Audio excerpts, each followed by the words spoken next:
नमस्ते, मैं अमित कुमार झा।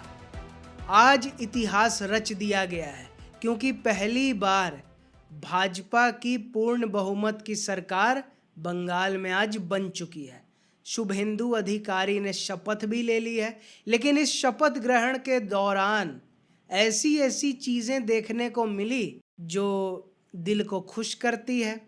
आगे क्या खेल होने वाला है राजनीति में, इसका संकेत देती है कि कैसे योगी आदित्यनाथ ने शुभेंदु अधिकारी को आशीर्वाद दिया, जिससे बंगाल में बड़े परिवर्तन का संकेत मिल रहा है, और कैसे ममता बनर्जी ने आखिरकार हार मान ही ली।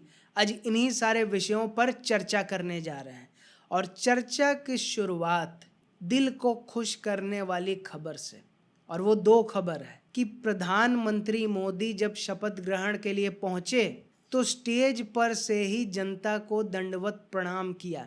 एक प्रणाम था जब संसद के बाहर किया था 2014 में, फिर राम मंदिर में किया, और अब जाके यहाँ किया। मतलब बंगाल की जीत पीएम मोदी के लिए, भाजपा के लोगों के लिए कितना महत्वपूर्ण था, ये इसी बात से पता चलता है।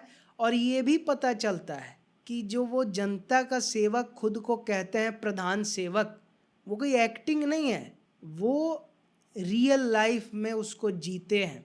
क्योंकि कहने को कहा जा सकता है दिखावे के लिए, तो राहुल गांधी क्यों नहीं दिखावा के लिए किसी का पैर छू लेते हैं? तो दिखावा नहीं है, ये यही रियलिटी है। और ये रियलिटी फिर नज़र आया जब 98 साल 98 ईयर्स के भाजपा के बुजुर्ग कार्यकर्ता, जिन्होंने श्यामा प्रसाद मुखर्जी के साथ भी काम कर रखा है, उनका पीएम मोदी ने पैर छुआ, सम्मान किया। ये सम्मान कांग्रेस में देखने को मिल सकता है क्या? राहुल गांधी तो पुडुचेरी के जो मुख्यमंत्री एक समय थे, उनसे तक अपना चप्पल पहनवाया। तो ऐसे ऐसे तो ये लोग हैं, ये लोग क्या सम्मान करेंगे? अब शुभेंदु अधिकारी जब शपथ लेने के लिए आए, सबका अभिवादन किया, लेकिन जैसे योगी आदित्यनाथ के सामने आए, योगी जी ने भगवा पटका पहना दिया। फिर शुभेंदु ने आशीर्वाद भी लिया। अब उम्र आसपास का ही है, लेकिन उम्र से क्या, योगी है, योगी भगवाधारी है, उनकी इज्जत तो बनती है। और इज्जत क्यों ना बने? कई बार शुभेंदु अधिकारी ने बंगाल में योगी मॉडल लागू हो, योगी मॉडल लागू हो, तो मतलब योगी आदित्यनाथ के वो प्रशंसक रहे हैं।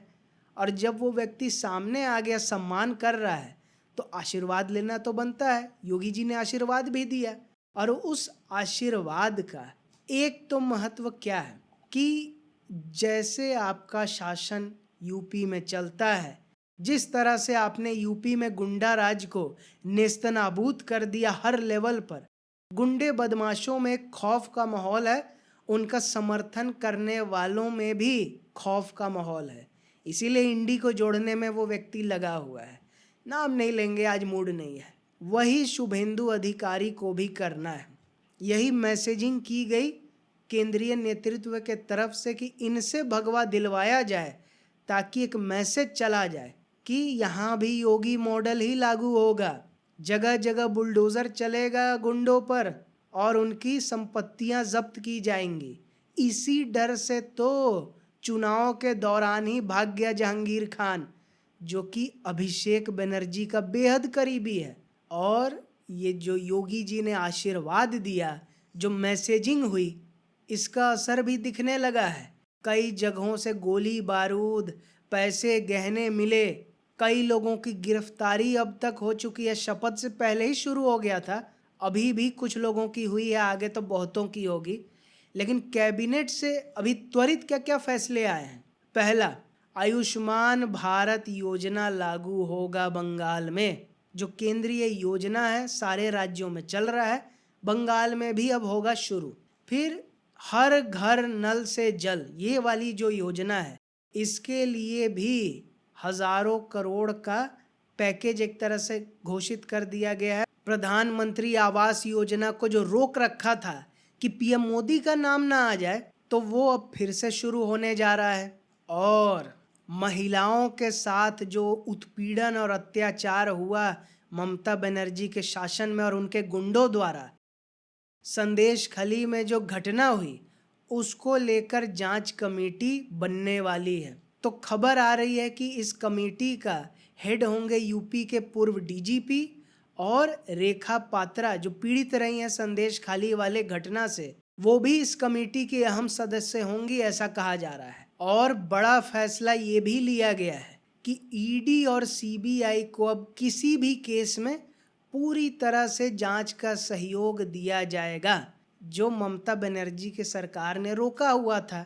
इसलिए तो कई मामले की सीबीआई जांच नहीं हो रही थी और जहां ईडी ने किया तो फाइल लेके भाग गई। अब वो सब नाटक नहीं होगा।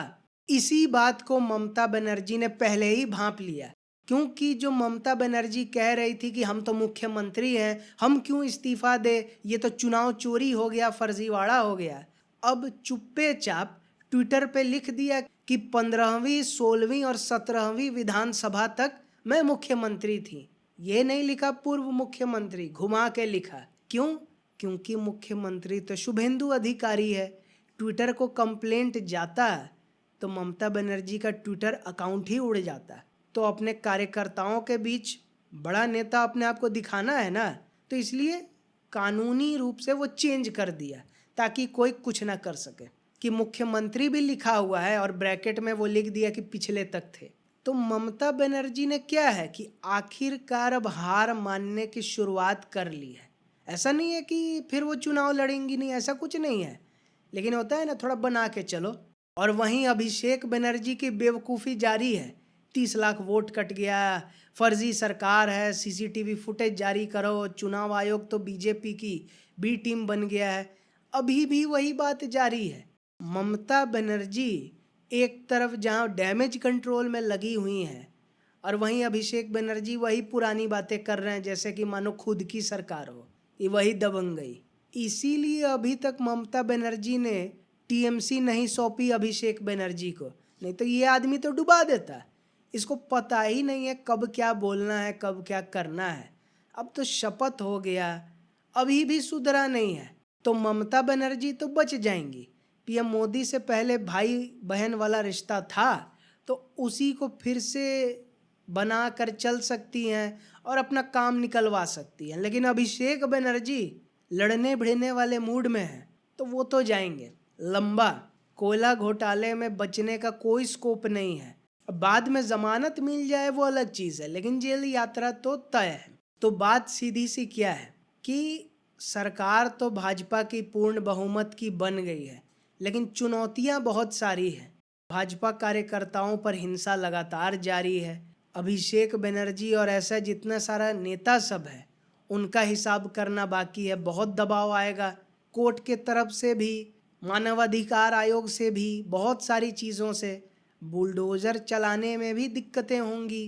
तो योगी आदित्यनाथ की तरह कानून को चेंज करना पड़ेगा, लूप होल खोजना पड़ेगा और तब काम निकलवाना पड़ेगा, जिससे कोर्ट भी कोई कुछ नहीं कर पा रहा है और विपक्ष भी बस मुंह ताक रहा है। वही शुभेंदु अधिकारी को भी करना पड़ेगा। योगी मॉडल यही है, दिमाग लगा के सख्ती करना, ये नहीं कि कानून को ताक पर रख के कुछ भी करते रहो। तो मतलब साफ है कि बंगाल के जनता के लिए अच्छे दिन अब शुरू हो चुके हैं और टीएमसी के नेताओं और गुंडों के लिए तो वहीं दूसरी तरफ कैसे तमिलनाडु को मिल गया अपना केजरीवाल, जिससे इंडी गठबंधन अब टूट के कगार पर है। ये जानने के लिए इस वीडियो को देखें और इस वीडियो को देखने के लिए बहुत धन्यवाद।